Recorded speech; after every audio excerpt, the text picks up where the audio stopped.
Hello and welcome to Q&A. I'm Jay Nordlinger, and this podcast is brought to you by Dollar Shave Club. Have they got a deal for you? I'll tell you about it later in the show. Recently, National Review had a cruise or a crossing aboard the Queen Mary 2. One of our guests was Douglas Murray, and he is my guest on this Q&A. Douglas Murray is a British writer and intellectual. He's an all-rounder, as they say in Britain. The term comes from cricket, I believe. He is knowledgeable and eloquent about any number of subjects. He's been famous since he was a teenager and wrote a biography of Lord Alfred Douglas, otherwise known as Bosie. His latest book is The Strange Death of Europe, which is number 1 on the UK bestseller list. In this Q&A, I go over many subjects with Douglas Murray, so let's get started.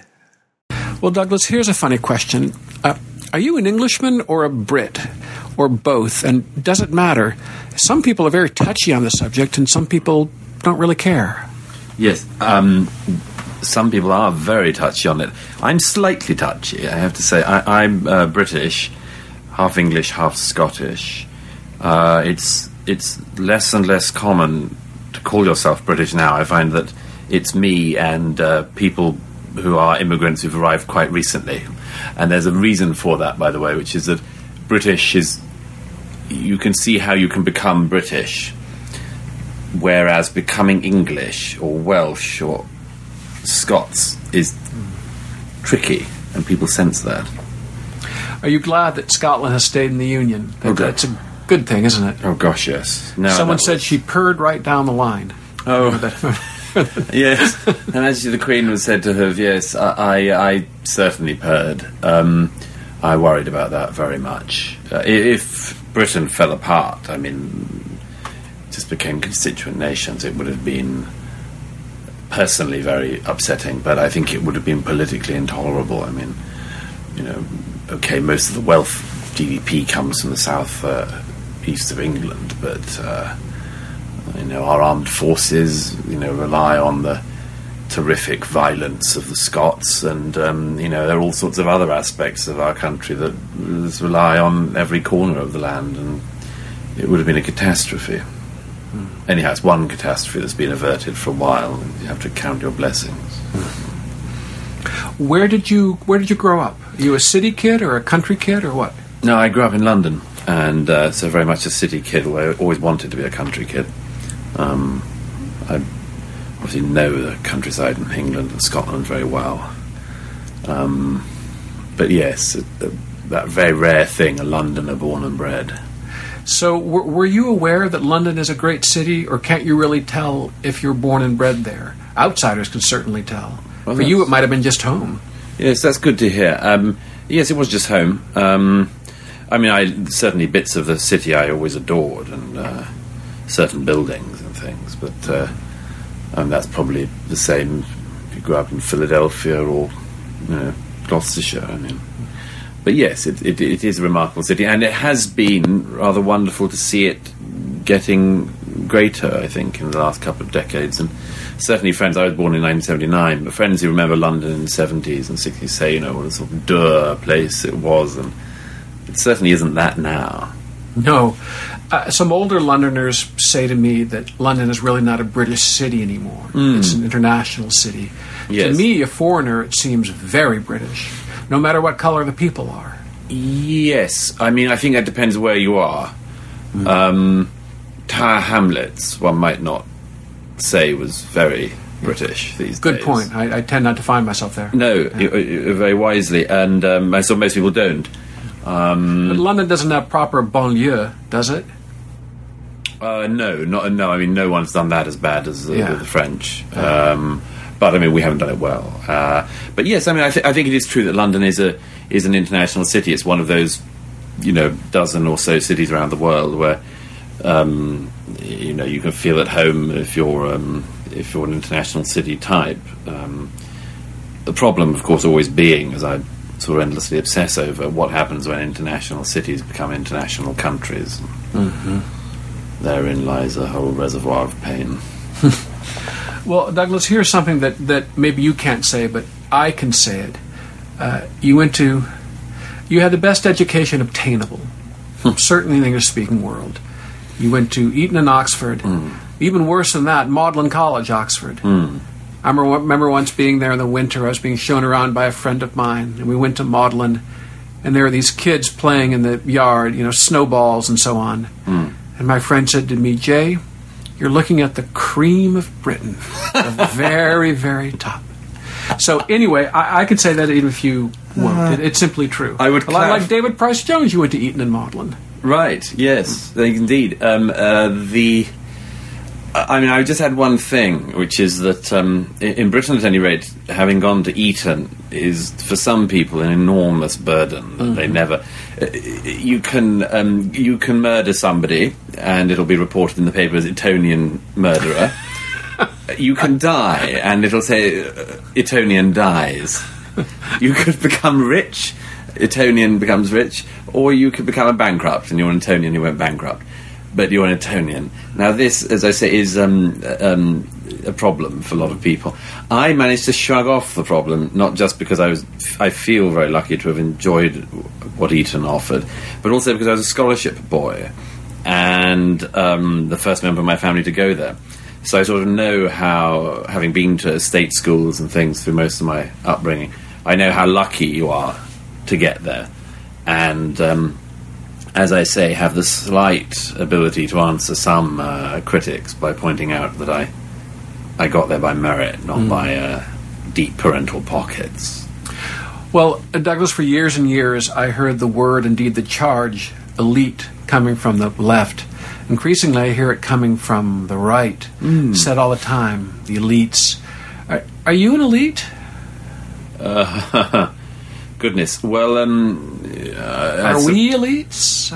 Who is an elite? Well, I guess no one considers himself an elite. It's always the other guy, probably some baddie. Yes, and I mean, there are a whole set of things like that with nobody would any more claim to be, in the same way that everyone's sort of middle class. Yeah. I mean, you don't hear anyone. Is so true. You don't hear anyone now say those of us in the upper classes, even dukes and things. Those of us in the lower classes. Yeah. Everyone's in the middle. As I think Garrison Keillor said, all children are above average. Right. Yeah. No, I think... I mean, it's hard, isn't it? I could see how somebody, particularly British person, say, listening to the way I speak or something, might say, oh, well, that's a sort of elitist sort of person, or... if you take any interest in the arts, for instance, there is always a sort of annoying sort of pedestrian line of thought that thinks you must be some elitist. If you like things that are good over things that are bad, you're an elitist. How dare you? Yeah. But I don't think any of those things are the case. I think that it's possible, of course, to be apparently deeply privileged and all that sort of thing, and yet feel yourself an outsider. I mean, I know plenty of people of whom that's the case. I can think of one person in particular in Britain who's a significant landowner and figure that one would think, deeply establishment, but who, once said to me, I feel totally powerless, an outsider. And so I think in a way that all these terms like elitist and things, and indeed anti-elitist, are tricky these days, not least because we have, for some decades now, been run in our politics by an elite of anti-elitists. Yeah. Anti-elitism can become a form of elitism. Yes. I mean, look at John Prescott, for instance, Deputy Prime Minister, believes himself a total outsider. System's rigged. They're keeping people like me down. You think there's only one other job you could have... Yeah. There's only one job higher you could have gone. Yeah. But that's almost universal now, the feeling that, you're out of it somehow. Let me give you some language from back home, my home. I never thought I'd hear America first as a popular and contemporary slogan. It was an historical slogan with a very bad reputation. I hear the word globalist every day, cosmopolitan, so on. What do you think of these words? They have an odor about them to me, but everyone's nose is different. Well, Yes, exactly. I tell you what, one problem that I think we have in Europe these days is that almost all language is suspicious, and almost all people are suspicious, and it's the root of what I describe in my recent book as European tiredness, a feeling that we can never escape from history. There's a German word, beautiful German word, that translates as tiredness with history or weariness with history. And I feel... Tell us that word. It's Geschichtsmüde. And in Britain we have that as well. It's not just a sort of continental European thing. And, people are forever being accused of things they have no idea about because of something in history. I mean, somebody once said to me that, they were wearing their favourite designer black shirt to somebody, and somebody said, "Oh, well, that's an appropriate shirt to wear." He didn't know anything about the because black of Mussolini's shirt. Italy. Yeah, I mean, and Oswald Mosley's black shirts. It's just like, I don't know, this guy was just wearing a black shirt that he liked. Thought musicians wear black shirts all the time now. Yeah, absolutely. I call it the standard pajamas or the concert mouse suit. Yes, the concert mouse suit. But it's so. Because of that, I am more tolerant, as it were, of in America and elsewhere, people genuinely, sort of saying, look, these are words that, like, we've got to have, and we've got to be able to use them afresh. The whole language can't become a set of IEDs from history. But yet we know that there are some. And this is what is so difficult, I think, at the moment. I hear cosmopolitan used as a derogatory term, and I immediately fear this is then rootless cosmopolitan, and I know who a rootless cosmopolitan is. That's going to become a Jew. And so I'm worried about it, and wouldn't use it myself, and yet there is a type of person who, just as Noel Coward was cosmopolitan. Absolutely. Just as, and I want him to run my politics, by the way. I mean, there's also the type of person who, we've recently been having this discussion a lot in Britain because of this phrase that David Goodhart came up with, left-wing thinker, the citizens from nowhere, as it were. There's people from anywhere and people from nowhere, and there are people who can be anywhere. There are. And in fact, of course, the more you do, the more you work in most professions now, the more you become a citizen of anywhere. You're perfectly happy having dinner in Shanghai one night and flying to Houston the next, and waking up in Paris. Maybe not and so this on. week. Not this week, right. But that's a particular type. So these things do exist. But yes, I mean, I don't know what the answer to this conundrum is, other than to continually be trying to find a place between remembering the past and its echoes and trying to resist the tendency to become prisoners of our past always. Well, Douglas, let's do another word. You wrote a whole book on neoconservatism, and I hear the word neocon fairly frequently from people who don't really know what neoconservatism is. I think they basically mean, though they probably wouldn't say it, warmongering Jew. It's almost always used now, at least in my experience, as an epithet. No one says, Irving Kristol, what a great man, that great neocon. I hear that from almost nobody. You'd hear it from me. Me too. Particularly about Irving. But yes, that's true. It's become one of those permissible smear words. Again, by the way, I think quite often used by people who do not know what fever swamps they're treading in. But yes, I mean, it's not just that word. We live in an age of extraordinary political ignorance, and that's partly because everything's shifting very, very deeply at the moment. And I mean, terms and political terms always shift, bend and break. And yes, certainly since 2003, the term neocon's been solely an insult, and that's a great shame. But there it is. Douglas, did you write a play about Wallenberg? Yeah, I did. Yeah, years ago. Let me ask you a funny question. I think if you British conservatives of your type, or classical liberals. I think of Paul Johnson and Andrew Roberts and Roger Scruton, others, Douglas Murray. You're all Philosemites, sort of famous Philosemites.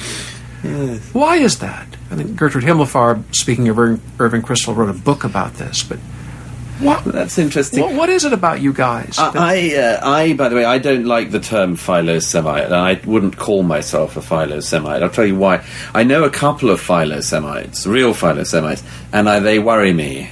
Someone once said Philosemitism is the higher anti-Semitism. Yes, I mean... I wish I could credit that. Norman Podhoretz taught me that sentence. I don't know who first spoke it. I have a friend, a wonderful woman in Britain, who deeply wants to be a Jew. Intermittently tries to convert, but she always finds the Jews to be a great disappointment. And she actually once said to me... Be careful the club you want to join. Yeah, she once said to me that the last time she fell out of her conversion classes, which is partly she thought the rabbi was too soft, she said, she also had a worry because she said it's not... She said, I mean, I don't mind being a bad Christian, but it'd be an awful thing to be a bad Jew. So people want to be more Catholic than the Pope. Yeah, so I worry that... But I do worry that there is a type of Philosemitism that basically thinks all the things that anti-Semites think, but think it's great. I mean, kind of, that they run the world and you'd like a bit of that. Yeah. Or, they're just cleverer than everyone else and I want to be near that. Or, they're sort of magical. So no, I don't like the term Philosemitism. I think, to be an anti-Semite is... I might call you a defender, friend of, fellow traveller of. Yes, I mean, I deeply admire... I deeply admire the Jewish state. I have a lot of Jewish friends, among my best friends, who I just, have the traits I suppose all my friends have, argumentativeness and an inquiring mind and things. And but yes, I would an anti-Semite anyway. I'd go with that. Douglas, let's talk about immigrants. There are all types of immigrants, and let's stick with the UK since immigration might be too broad.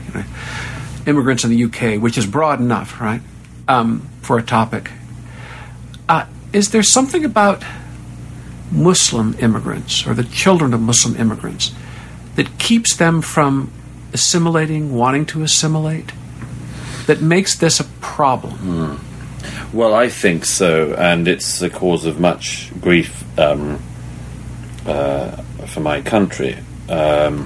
Almost the question, isn't it? Of course, there are others. But. Well, I mean, we've had a very, like everyone, we've had a very difficult relationship with immigration, and the claim always is that everything is just echoing what happened before, and that the results will be exactly the same as what happens before. And I think this is not true. I think that we've massively overestimated our ability to bring people in and underestimated the extent to which they change the country. And I think we have been in the process of discovering that people come with ideas and beliefs of their own, and that they will matter. Now, it's the contention of my most recent book, Strange Death of Europe, that this was obvious. I mean, if if the citizens of London all, for instance, were replaced by 8 million people from Bangkok, it would be a different place, as it would if 60% of the people were from Beijing, or 70% of the people were from Bangladesh. The problem isn't the science, is it? It's not possible to say exactly where the sort of difficult number lies that really changes things. But we have been making it up as we've gone along, and, as I say, underestimated the effects of these things. And I think that the thing we have been coming towards is a realization that there is one bit of the immigration that seems particularly hard, if not impossible, for us to digest, and that is the very large number of Muslim immigrants. And that's the same for Britain and for every European country now. And I think this is going to be the source of much pain in the decades ahead. Douglas, let me ask a question with my typical delicacy and diplomacy. How come so many sons and grandsons of immigrants are such bastards? Why is that? Their parents or grandparents are okay, maybe even grateful, and they're born British, and they enjoy all sorts of advantages and rights. You know, they're free Brits, right? Lucky dogs, among the luckiest people in the world. And they're such murderous bastards. Why is that? You know, my feeling is that there's specific recent reasons, and that there are also deep, broad underlying reasons. The deep, broad underlying reasons are, I think, much more interesting. My view is that first-generation immigrants tend to, as you say, be grateful. They knew what life was like back in their village at home, and they know that they don't want that, and that it didn't work, that the economics didn't work, and that the society had problems. So when they go somewhere else where the economics does work, and much more, they have that depth of understanding, and I think it gets lost over time. Now, that's not the only thing, of course. It's also the case that the society they've moved into is shifting. And it's my view that what we've done in Britain and in most European countries is to say we recognise that we've basically taken in the world. And if you take in the world, you have to try to make sure the world works in your country. And in order to do that, you have to shift what you are. You can't be a Protestant Christian country where people don't go to church very much but sort of know the language of the religion in which they were brought up. You've got to do something else. And so my explanation is what we've done is we've decided to make our self-definition incredibly wide, because we have to if you're going to encompass the world. The problem of any wide definition is that it's very shallow. So the definition of ourselves is, for instance, a nation of tolerance, diversity, shallowest of all, as well as self-abnegating. But then a young person, particularly a young man, which is the main profile of all the trouble in this and so many other areas, the young man in particular, in search of meaning, sees this society which is so shallow in its self-definition and hates it, and forgets what his grandparents knew, which is that the thing about trying to institute Islam as a doctrine and a rule of law is that it is the best and surest way to screw up a society, and that it just doesn't work, and it's a horror show. Now, a lot of people, particularly people who fled to countries like Britain from Iran, knew this. And a lot of the next generations are in the process of trying to re-climb this terrible peak. And it's going to, as I say, cause devastation for a very long time to come. Well, I'm Jay Nordlinger with Q&A, and we're listening to Douglas Murray, the author of The Strange Death of Europe, back after this word from our sponsor. By now, you probably know that Dollar Shave Club ships amazing razors for a few bucks. I've been a member for a while, and I love my shave. What you might not know, I didn't, is that Dollar Shave Club has products for pretty much everything else you need in the bathroom. Body wash, shampoo, hair gel, lip balm, etc. This other stuff makes Dollar Shave Club all the sweeter. At the store, there are many options, and you sometimes can't tell the difference between them. Then, if you have questions, the clerk, if you can find one, usually doesn't know the difference either. They know as little as the customer. DSC makes it easy and convenient for you to upgrade your shave and your bathroom. Now you don't have to set foot in a store to get a high-quality shave and grooming products. Dollar Shave Club will deliver them right to your door. Like their razors, everything is super high quality, and has left me mighty impressed. From premium ingredients to sophisticated scents, DSC is changing the game.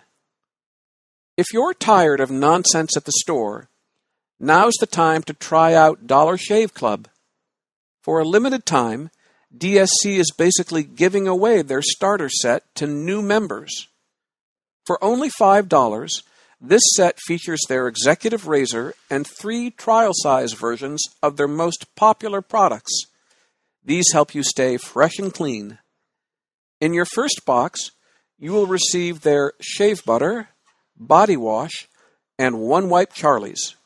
You will also receive their executive razor, which includes their premium weighty handle and full cassette of cartridges. After the first box, replacement cartridges are sent for only a few bucks a month. This offer is exclusively available at, and here's the web address, dollarshaveclub.com/QA. That's for this podcast, Q&A, of course. Here's that address again, dollarshaveclub.com/QA. Dollar Shave Club's high-quality products will have you covered from head to toe and smelling sweet. There is no better time to try the club.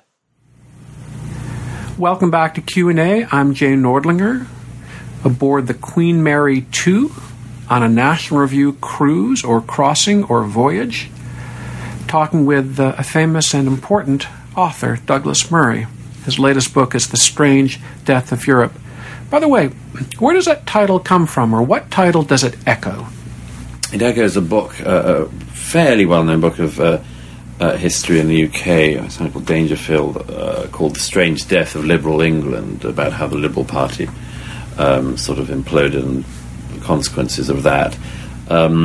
It's not a reference I expect people to get particularly, and it's not a reference that particularly helps, as it were. It's not a key to anything, but I like the phrase. Works either way. The phrase is sort of known, and all the other ideas I had for titles were more either more poetic or more blunt than any publisher would be wise to go with. Give us one. I remember Bill Buckley talking to Alan Bloom when The Closing of the American Mind was at its height. And Bloom had wanted to call his book Souls Without Longing. Yes. Which wouldn't have sold in the same way at all, would it? I guess not. Although, what a great book either way. Yes, at one point, at the very beginning, I wanted to call my book Europe an Obituary. And I think there was quite a lot of uncertainty about that, and there was a book with too close a title about the EU, and towards the end I got fixated on a 2 lines that from a early 20th century English poet, rather beautiful lines, a poem called The Burning of the Leaves. The world that was ours is a world that is ours no more. And I thought of calling it The World That Was Ours.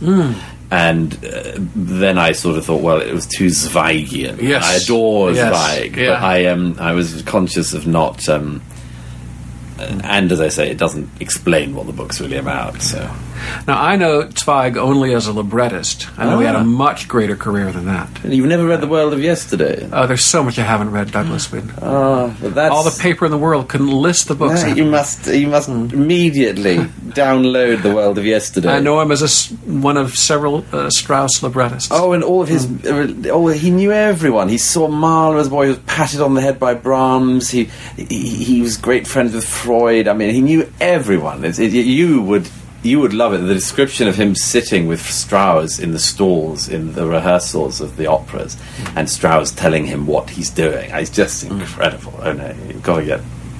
Yeah, no, buy my book first, and then buy Zweig, yeah. Otherwise my publisher will tell me off. It was a very sound advice. Douglas, there's a very old question that is now roiling the right in America. It's such a familiar question. That is nationalism versus, if versus is the right word, patriotism. Now, nationalism to a lot of us has, again, an odor about it. You think of chauvinism, belligerence, sort of nation worship, replacement of religion, goose-stepping, aggression, that sort of thing. And other people have a perfectly benign view of nationalism. And I think we all have a pretty benign view, a positive view of patriotism, although the nationalists will tell you that's not enough. What do you say? Being from Britain and Europe, of course, again, there is just a different whiff in the air. I don't like the term nationalism. I can't see myself ever describing myself as a nationalist.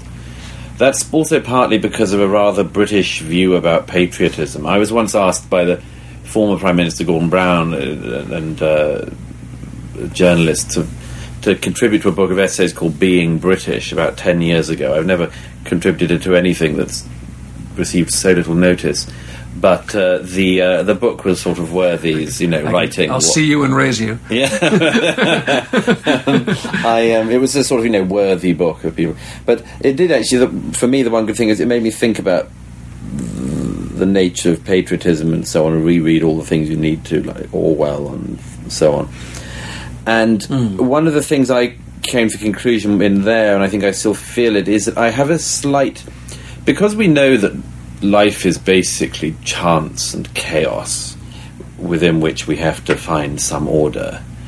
The thing of chance means that I think any sensible person has to be very careful about. It's like having a society of tall people, or people over 6'2", or under 5'8". It's sort of, we have no say in it. So why have the great pride in it? Now, you see, my view is what I have about my nation. I have gratitude. But gratitude is different from just pride. And it means you're in a relationship with the past rather than simply the winner of it. And, this is maybe too rambling to say, but I think it's the same with, I just don't watch team sports and things, but one of the things I find curious and slightly disdain, I have to say, is people saying we won last weekend. They did nothing, particularly when you see somebody very overweight, for instance, saying, we won the game, and you think we kicked their asses last week. You think, well, you were eating crisps on the couch. You were eating crisps on the couch. You didn't even go to the ground, and you didn't even waddle over to the stadium. But I do. As Chevy Chase would say, I resemble that remark.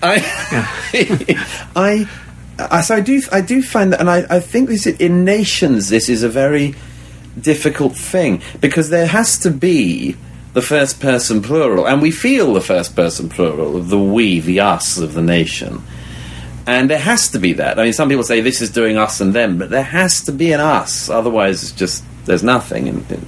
But yes, I am wary of the nationalist bit, and yet I see that there are very few answers we are giving people now for identity.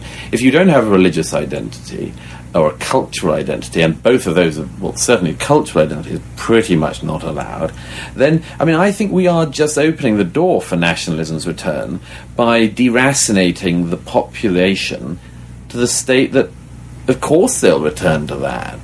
Why wouldn't they? Mm-hmm. Very well put. A very narrow question, a specific question, which you can probably dispatch in a half sentence. What do you think of America today? Going mad? Yes. Obviously America's going mad. And by the way, I've seen many of the most mediocre minds of my generation going mad in this. Apologies to Allen Ginsberg. And I think there are several reasons. It's not just the events of that are going on, but that people have got the wrong relationship with politics. That's just one of the things.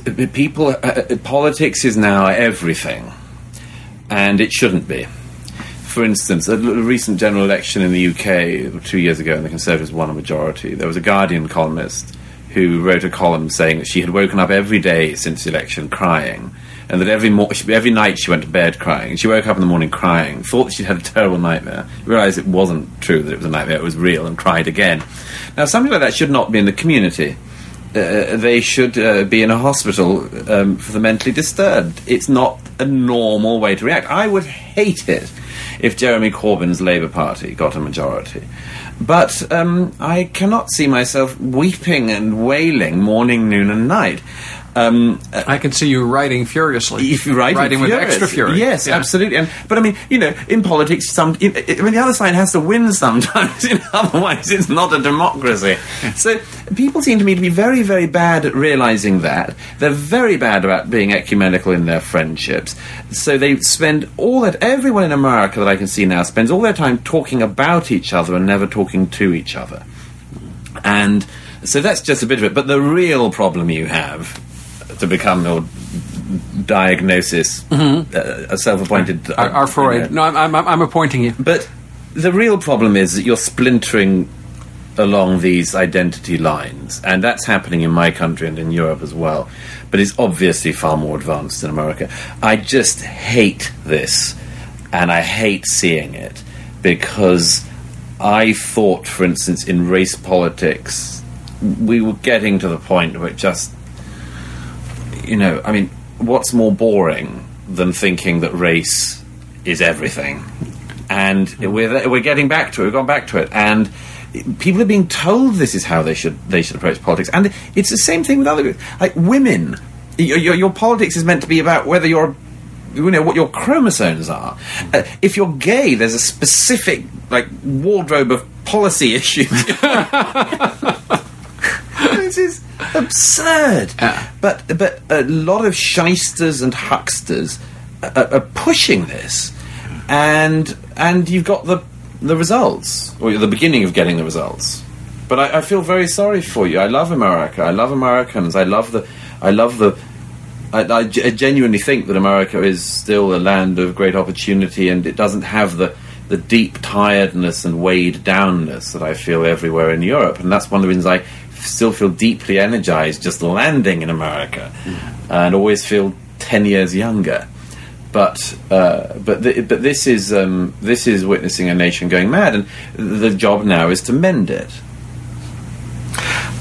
Douglas, I think you've tangled with Ken Livingstone, Red Ken, the former mayor of London. Is he a fascist, a communist? Is there a difference? Is it just a black boot versus a red boot? It's tricky. I mean, he has been a pretty close enemy of mine for many years, but not the most vicious. He's actually in person a rather nice man. As successful politicians tend to be. Yes, yeah. But I wrote a They're column. Vote getters. I wrote a column about him last year in defence of him, actually, for once. I mean, he's obviously got a problem with Jews. It seems obvious to me. But he got into trouble over some statements he made about the Jews and Hitler, and he was wrong on all of his facts. But I had this sneaking slight admiration, because we live in an era where whenever somebody says something that is sort of everyone howls down, they're expected to immediately apologise. And I saw that there was something rather noble about Ken Livingstone. He was a man swimming in error, but believing that he was swimming towards the truth. And I sort of admire anyone who has a search for truth, and even when they're wrong. So that's the one time I've ever said anything nice about Ken Livingstone. But no, there is a bit of the Labour Party now where they've gone very badly wrong on these issues. And Jeremy Corbyn running the party was possible because of groundwork laid by people like Livingstone for a very long time. But it's a very serious problem. People have often said, people used to look over their right shoulders for fascism and anti-Semitism, and now they look over their left. It's just not the case that the Conservative Party has any meaningful, racist, xenophobic, fascistic attitudes. Yet our Labour Party is rife with them. And that's because of the electorate, by the way.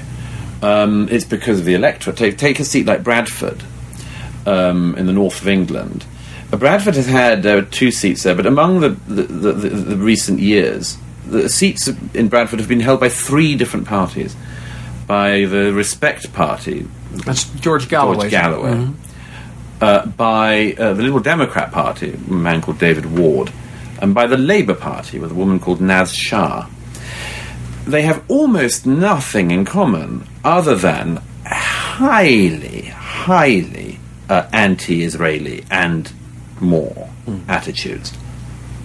Now, why would that be the case, that a Liberal Democrat, a Labour, and a Respect Party MP would all have these views, all representing this place? It's because it's what the local voters want. Okay? They want somebody who doesn't like the Jews.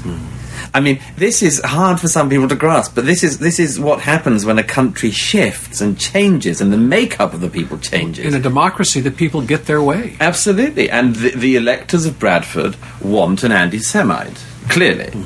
And Naz Shah, the latest one, I mean, she got into a bit of trouble last year for anti-Semitic posts on social media, and she's come back again recently. By the way, she was just a couple of weeks ago, she was in trouble, bit of trouble, not much, for retweeting a post that said that the girls who had been gang raped as children in the grooming scandal by Muslim male gangs should shut up for the sake of diversity. She retweeted that. It was actually a spoof tweet, but she thought it was serious, obviously. She's a person with very, very odious views. But that's what we're going to see more of. We'll see more actual anti-Semites. We'll see more actual xenophobes. We'll see more actual racists. We'll see more of the things. And it's partly, by the way, because I think a lot of people cried wolf. A lot of people, for short-term political gain, thought it was useful to call people names when they knew it wasn't true. And by the way, just very quickly, wasn't that just the case with America? I was so struck by that Bill Maher statement after your last presidential election, or just before the last presidential election, when he said, okay, look, we said there's all this stuff that we're saying about Trump about John McCain, but I recognise John McCain was a good guy, and we shouldn't have done it. And I know we all said that Mitt Romney was anti-women and all that, but he wasn't. What were you doing? Why were you lying? Why did you spend all these years lying? Just saying everyone you disliked was anti-gay, and everyone you disliked was anti-women, and everyone you disliked was anti-black, and everyone you disliked was anti-Jewish, when you knew it wasn't the case. And what did you think one repercussion of that might be? The public are, quite rightly, of a view that these terms have all been worn down to the point of uselessness. And I'll give you what I perceive as a problem on the right, too. That is, we're so used to these false charges, to the charges being false. If they're false in 99 cases in a row, it's very hard to accept that they're true in the 100th case. Yes. In fact, it's almost impossible. Yes, that's definitely... Because wolf has been cried for so long. When the wolf is at the door, you can't recognize it as a wolf and think it's, just a pussycat or something. Yeah, sure. No, all our defences are down. Yeah. Well, I used to know, at least in American terms, what a conservative was. I thought I knew for many, many years. But the present period is very confusing. There are a lot of people on the right in America who admire, and I'm going to name some names, and they're not all the same. They're not all the same, and I'm going to name them anyway. I'll start soft. They admire Nigel Farage and Marine Le Pen and Viktor Orban and the so-called Freedom Party in Austria, and the ruling party in Poland. And the godfathers, I think Anne Applebaum says, of all of this is in Moscow, is Putin. And there are a lot of conservatives, people call conservatives, who really admire this. Steve King, the famous conservative congressman from Iowa, said that he met with Marine Le Pen to discuss shared values and so on.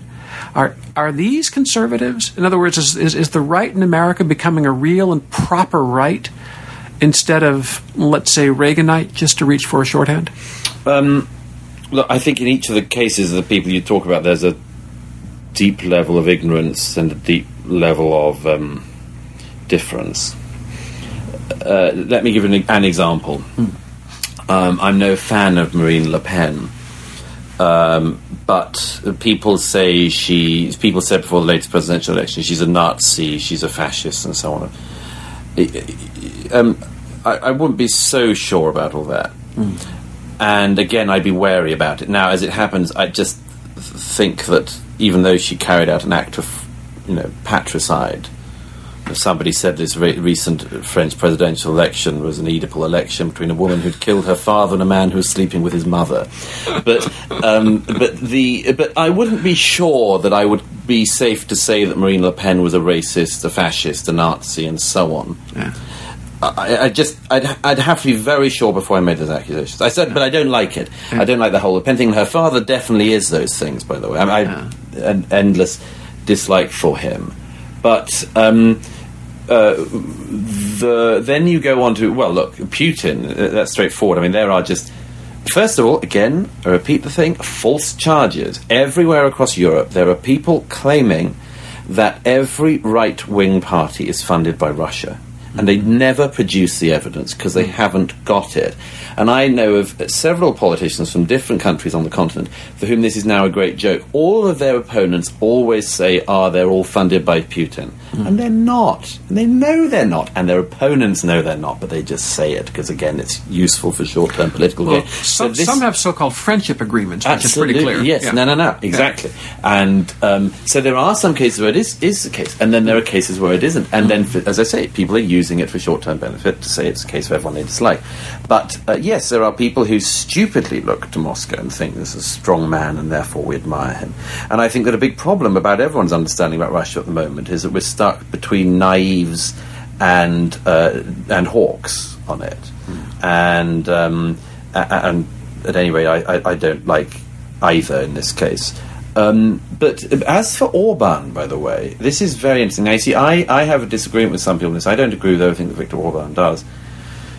But during the migrant crisis of 2015 onwards, would I agree more with Viktor Orban or with Angela Merkel? Orban. Mm-hmm. Because he said, we have borders, and that they're important, and that the country cannot take this in. Sure. Now, the problem is that if the German Chancellor does something as insane as Angela Merkel did in 2015, I mean, we're very lucky we haven't got worse than Orban. We're very lucky. We're very lucky, by the way, we haven't got in Germany anything worse yet, but we will. Yeah. We will. You can't keep blackmailing young Germans with history. Yeah. Chillingly put. That's right. But look, I mean, most of these people, there just isn't very much understanding about it. Our papers mainly do very, very bad foreign coverage these days because there's not money in it. There are very few people who speak the languages and bother to write about it, and we're all in our silos of sort of reading blogs and things that we agree with. So I don't particularly expect people to have nuance on these, but that's a shame because we could do with it in this period because these are increasingly choppy waters in Europe in particular. Well, Douglas Murray, speaking of the news and silos and all that, I wonder what you read to keep informed. It's a question I've asked a lot of people. In America, there's this constant charge from the right of fake news. Everything that is disagreeable is fake, and so on, and what can be trusted and what can't. Do you have a certain media diet? Do you have a go-to place or a source you consider relatively neutral? Or do you just do bits and pieces and then decide from that picture what is probably so? I don't actually have a daily diet anymore, like we all sort of used to. Yeah. I read the BBC and other media that are broadly media that try to be impartial and I know fail, but you can read it perfectly happily knowing that's the case. You say you read them, so that's not television or radio, it's the website you read news. I don't watch television, really.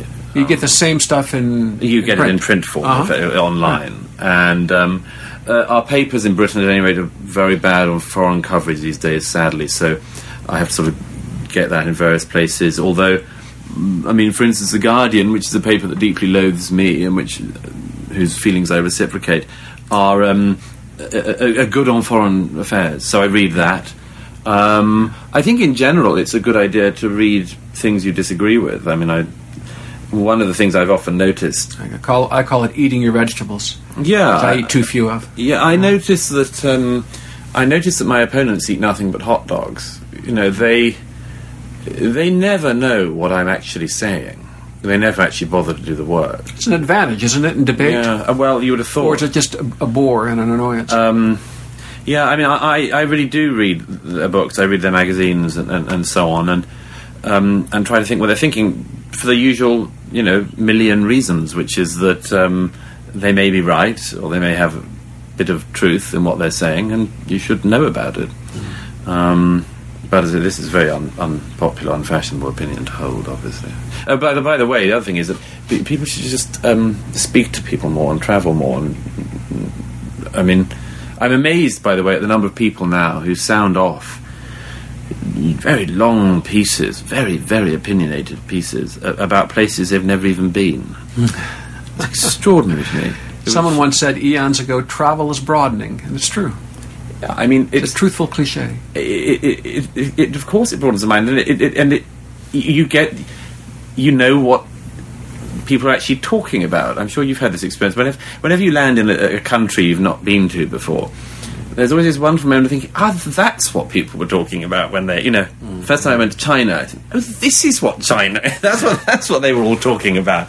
But it's a very different thing. And well, to give you one example, by the way, a rather dark example, it was some years ago, and I was on a trip to North Korea, and I was... It does start very darkly, I must say. And, but it was interesting, among other things, because, somebody... there was a Canadian doctor on my trip, a very nice man, and one day we were slightly allowed loose from our minders, and the minders. And there was a national festivity day, and we ended up in a park, and there were lots of very drunk North Koreans, and they asked us to dance, and we did. And it was one of those rather terrible, mournful, sad, awful, fun times, after which I remember this Canadian doctor turned to me and said, it's so much harder to bomb people if you've danced with them. And by the way, I have that on my mind all the time when I see the rhetoric ramping up on North Korea. I hate the regime as much as anyone, but people need to remember you're dealing with people by the millions who have no say in where they are or where they were born. And anyhow, I mean, I'm not saying I have any particular insight into North Korea, but it's just that in general, I think people should travel and know what they're talking about before they write, and I very rarely see that. Douglas, we're winding down here. I want to ask you about music. Music is extremely important to Paul Johnson, of paramount importance to him. Music is very important to Roger Scruton. Vikram Seth says, music is dearer to me than speech, which is something from one of the greatest prose stylists of our time. Music is similarly important to you. Talk a little about it. I'm so glad I never get asked about it, but yes, it's one of my great enthusiasms and loves, and always has been.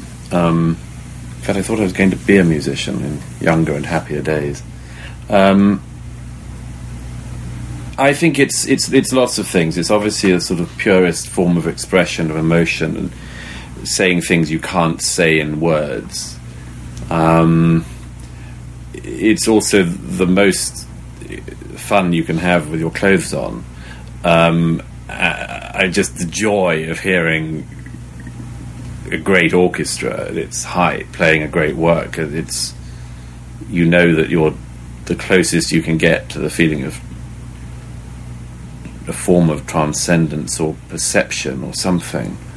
And the sheer excitement of it, the sheer excitement that I have. I'm a great lover of 20th century music, among others, and I love seeing how brilliant minds, great artists, took a tradition forward and forward and forward, and and crashed it and started again, but the sheer inventive brilliance of it. But it's obviously something more than that as well. I think it's one of the same reason I read a lot of poetry and absorb or live with a lot of poetry.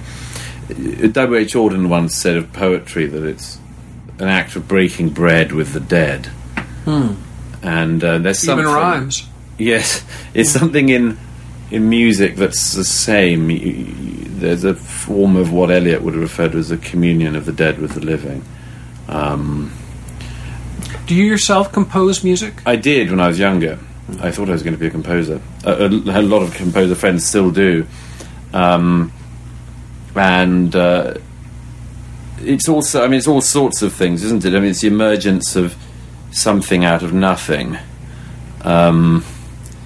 The act of creation of the piece has to start, and then there's and I really admire this. I a couple of composer friends, whose work I follow very closely. I particularly admire because I think that we are sort of living in an era of criticism. Everyone is a critic, obviously.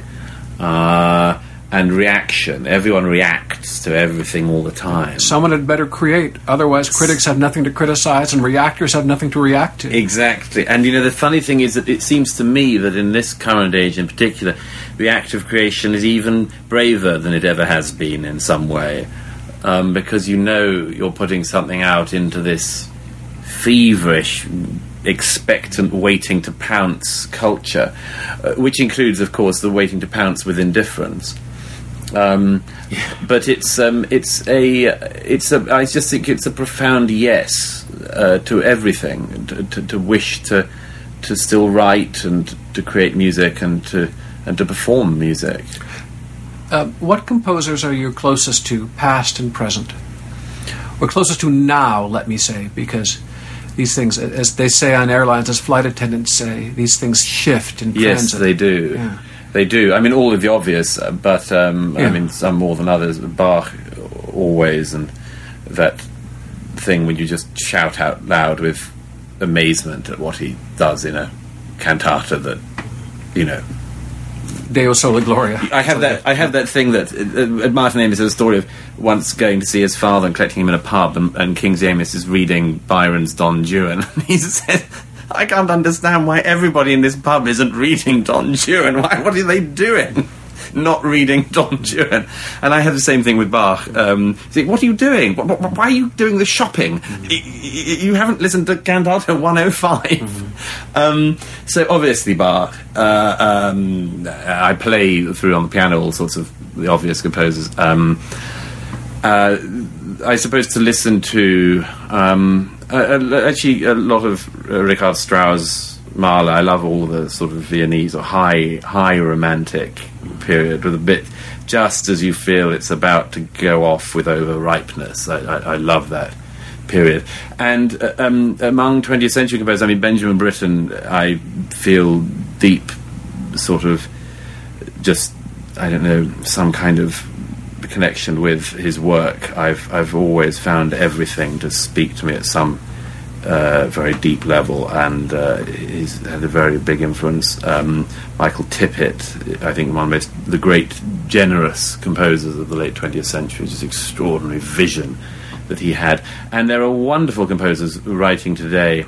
Composer I love in Britain, Mark Anthony Turnage, really engages with the world around us and writes beautiful, brilliant and new work. And there are others. There are, of course, the people you put on the CD player or the Spotify or something shift, but those are some of the main ones.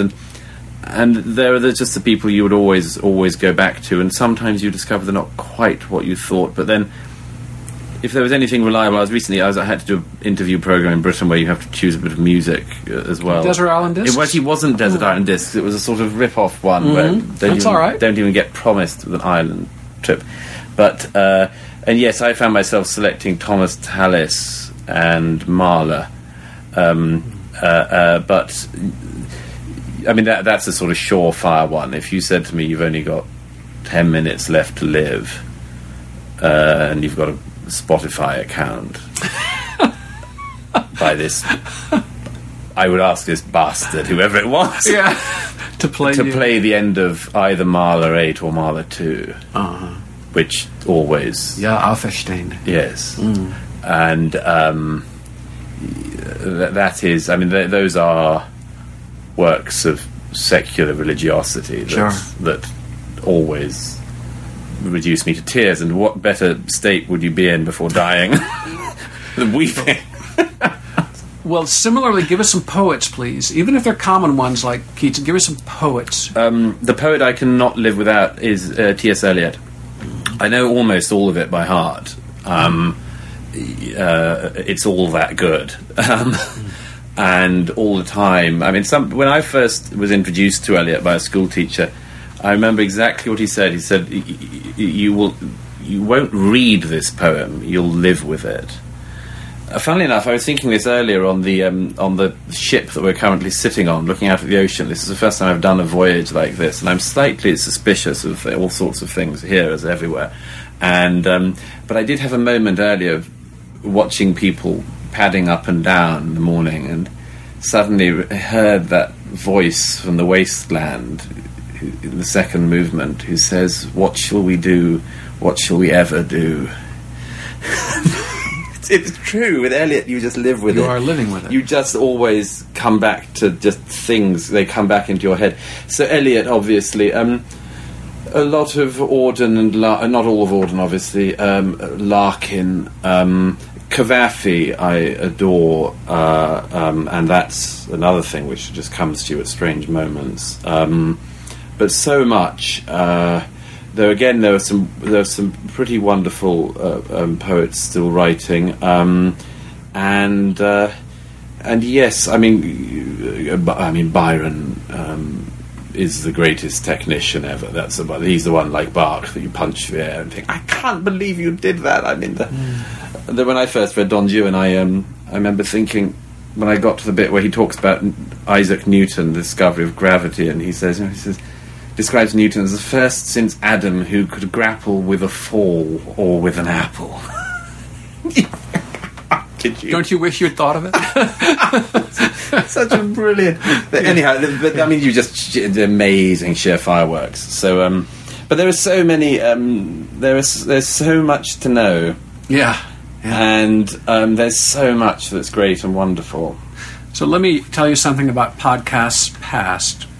Earlier this year, I was talking with Norman Podhoretz, who reveres the English language. I'm not sure there's ever been a greater appreciator of the English language than he. He said that the greatest novel, surprised me, is Anna Karenina. He's read it often, over and over. He's read it recently. It consoles him, it inspires him, and it delights him. So, not long ago, I was talking to Roger Scruton, and I said something like, not in these words, but something like, Podhoretz says the greatest novel is Anna Karenina. Isn't that weird? And Roger says, it is. And then he also named some other candidates, but none better, said he. Give us a kind of pantheon of novels. Gosh, the novel, which I can't believe it when you meet people who haven't read it, just because you envy them so much. They've got such a treat in store. I bet you I haven't read it. I bet you have. Is The Leopard. Oh, yeah, sure. Of Giuseppe di Lampedusa. Yeah. And it's just such an extraordinary description of something which Europe is still in as well. Now, Douglas, not to be too picky, is it a novella? No, it's not. It's a novel. Definitely a novel. Short He did novel. write a... It's not that short. He did write a novella, which is not as good. But you're willing to go over all the pickings of Lampedusa, his letters even, just to get anything more. You do, I know. But otherwise, I mean, there are and his certain... criticism of American literature. Right. Interesting that he was interested in it. Yes. So everything must change so that everything can remain the same. Yes. That's Lampedusa, isn't it? Yes. There's so much. Every page of that novel has some incredible insight. The shooting of the hare and the look in the hare's eyes, the order of things. It's an enthralling book. But I've never seen the movie with Burt Lancaster, nor do I want to. Fantastic. Is it? It's really It's safe good. to watch? It is. I was worried years ago. I was worried it would ruin the book for me. No, it can't ruin the book. It won't improve the book because you can't improve the book. Yeah. But it's a brilliant. I mean, it's Zeffirelli or Visconti? Visconti? Don't know. Anyhow, he knew that whole it's world. On my list. He gets it absolutely right. But no, so other novels. I mean, the people I reread all the time. I mean, Evelyn Waugh makes me laugh so much. Always, you just always find a new level of human cynicism and cruelty every time, and revel in it. And so Waugh, but there are all sorts of people. Just say I think Edward St. Auburn writes beautifully still. And I'm looking at a book. A Clue to the Exit. It's the only one I haven't read, and it's very good. I'm just finishing it. And let me tell you something that's almost touching, Douglas. I have a dear friend, Emmy Chang, a scholar of literature, and she loves Philip Roth. Loves him. And she left one novel unread just because she didn't want to finish them all, and eventually she did read it. That's sort of neat. Yes, I wouldn't have that with Roth. I think he just has written the same book a lot. Never read a single one. But I mean, they're beautifully written. But there are other. Turgenev is, if I had to select a Russian, is the one I always. Is he a Month in the Country? I can't remember. Yeah, and if I just reread the other day the Moo, the story of the peasant and a dog. That, I mean, honestly, you will become a member of every dog protection society in the country after reading this. It's just one of those pieces of art that so upset you that you have to do something. But Turgenev was yes, everything of his. But I love being introduced to new writers, and one of the. I mean, there aren't many novelists, I think, at the moment that are certainly not in Europe who are grappling with everything that's going on. But actually, part of at the end of my most recent book, there's a long passage on Michael Houellebecq, because I think, although he's obviously a nihilist, he's also a genius, and there actually isn't a novelist writing at that depth at the moment. In fact, it's slightly embarrassing when you consider the sort of American novels of sort of, let me tell you what happened when I taught in the semester at this college, or sort of English novels which deal with, a divorce in Hampstead, When you read Houellebecq, you think, God, these people should be embarrassed to be typing, Because he's of civilizational importance. Yes, he's got exactly he's got his finger precisely on the awful moment we've caught ourselves in, and I say they're not an enormous pleasure to read, but I think they are the books, the works of novels that will be the ones of our era. Well, a final question for Douglas Murray, kind of a silly question. I'm almost embarrassed to ask it, but I'm going to. You have the #1 book, the best-selling book in all of the UK. How's it feel? It's kind of neat, isn't it? As we'd say in my native Midwest, it's kind of neat. Yes, I'm principally am pleased about it. I'm not particularly moved by these things, but I'm principally pleased about it because of the People need to hear it. No, it's really because of the great horror of my enemies, and I know how much it upsets them.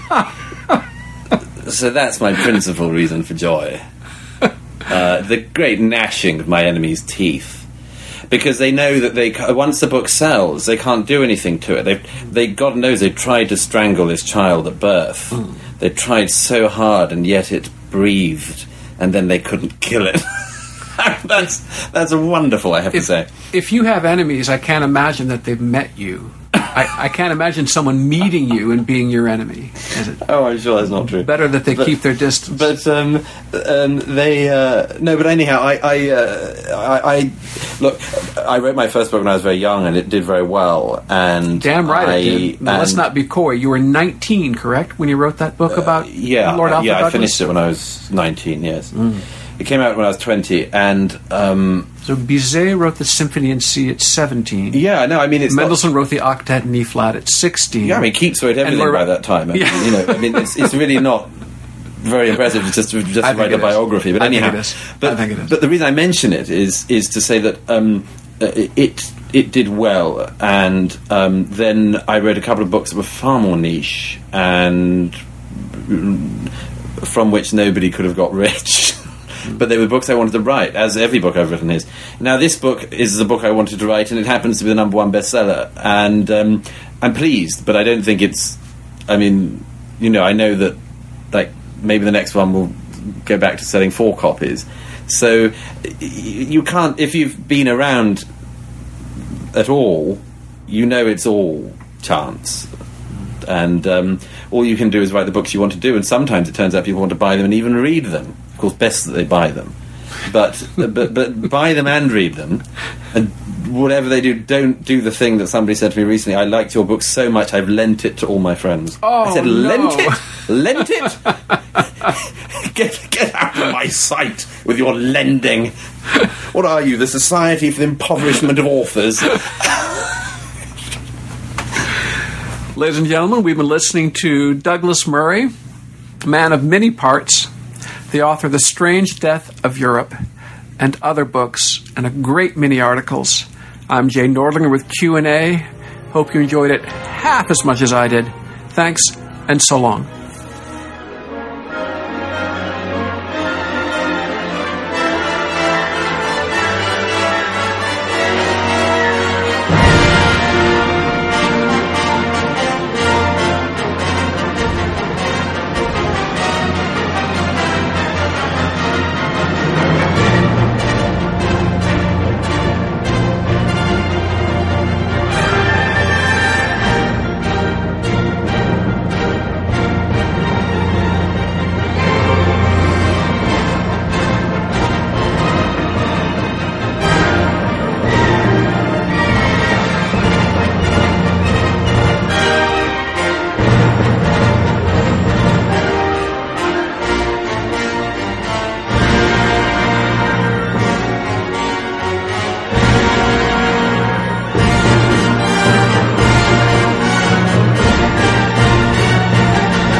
Ricochet.